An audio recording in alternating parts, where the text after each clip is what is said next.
Kinaumagahan, tumula kami patungo Barangay Mactal upang kilalanin ang mga katugo ng ating unang bayani. Maraming pamilyang umaangkin sa karangalan na maging kamag-anak ni Lapu-Lapu.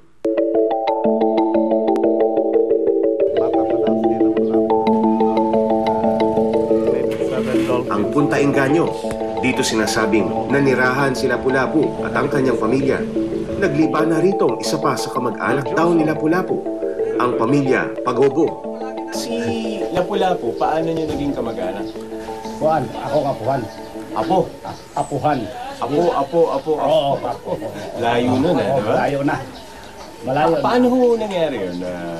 Kung ano na ito, Lapu-Lapu. Sa nanay, sa tatay? Sa tatay? Si tatay. Okay. Si tatay. Panahon ni Adto, ang among apelido sa Bobo. Lapu-Lapu, family name talaga. Panahon nga, nahitabo nga si Magellan o si Lapu-Lapu nagkakontra. Mo na nga giusab na mo ang mga apelido kay ang mga Pagubo, Lapu-Lapu, pamatyon man ni Magellan. Sa mga katsila. Kaya nag-iba-iba kayo ng apelido? Oo, nag-iba-iba ang apelido. Lapu-Lapu, apelido? Ano yung... Apelido. Ano unang pangalan niya? Ang pangalan ni Lapu-Lapu, Lapu-Lapu rin yung pangalan ni Lapu-Lapu. Lapu-Lapu lang? Oo. Lapu-Lapu lang. Isa daw sa pruweba ni Tatay Jojo ay ang kanyang lolong si Muchong, kilala sa lugar na nagtataglay ng kakaibang lakas. Si Mutjong is the grandfather of his lolo, who was believed to be very strong man. Yung kalabaw, isang kamay lang, tapos bubuhati, tapos lagay sa... He was also bulletproof. Bali, he had antingan, that's what we call them here. So they had powers. And basically, his main source of the story of Lapu-Lapu comes from the Mutjong legend. Alam ng mga Pagobo na marami pang ibang pamilya na umaangkin din sa pangalan ni Lapu-Lapu. Ngunit naniniwala si Tatay Jojo na lahat sila ay kamag-anak. Nag-iba-iba na lang ng apelido sa paglipas ng panahon. Sunod naman naming pinuntahan ng mga Talinting. Dito rin sa Punta Engganyo nakabase ang pamilya Talinting. Si Tatay Arding, aktibo sa barangay bilang tanod. Maraming kwento si Tatay. Isa na rito ang kinahuntungan ni Lapu-Lapu.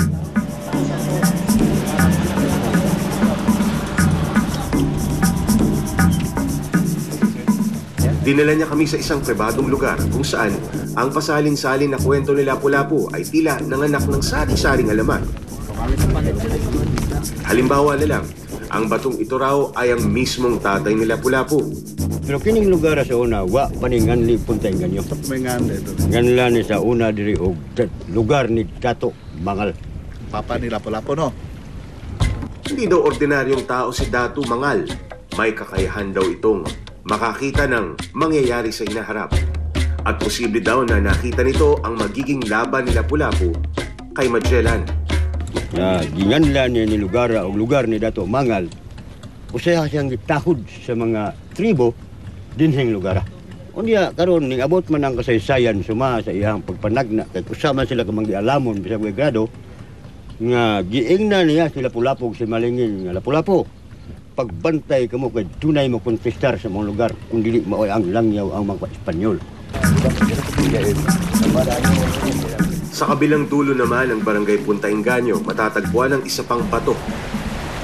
Dalawang bersyon sa kwento ng batong ito. Marami nagsasabing ito raw ang kapatid ni Lapu-Lapu na si Malingin. Ang iba naman sinasabing ito mismo si Lapu-Lapu. Habang lumilipas ang oras, dumadami na rin ang mga alamat na kanilang ibinabahagi sa akin.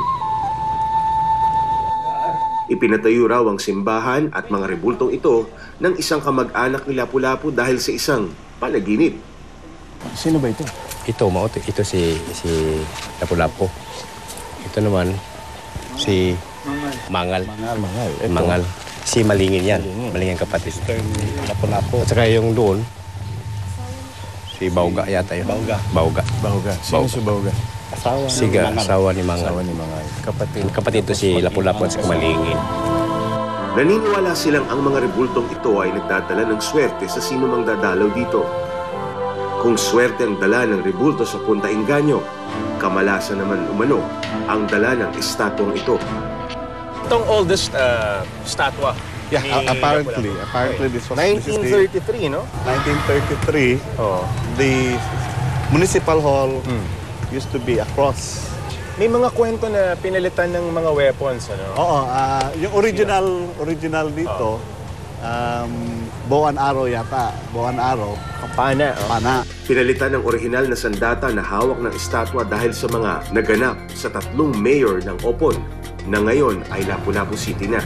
Nakatutok daw kasi ang pana sa dating munisipyo. He died.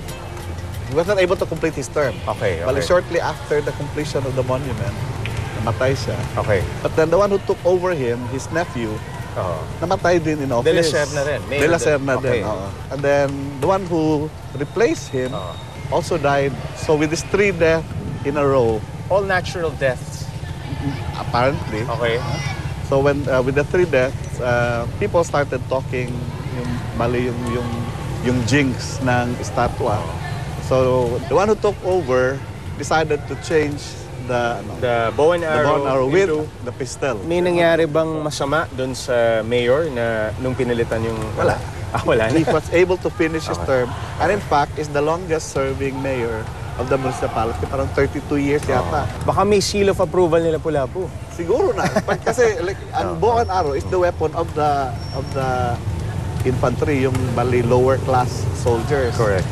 So, baka nga, na-insulto siya. Tila maraming bumalot na misteryo at intriga sa mga bagay na nagsilbing paalaala sa kabayanihan ni Lapu-Lapu. Ngunit ang lahat ng ito ay nagsisilbing pampagana sa mayamang imahinasyon ng kanyang mga kababayan.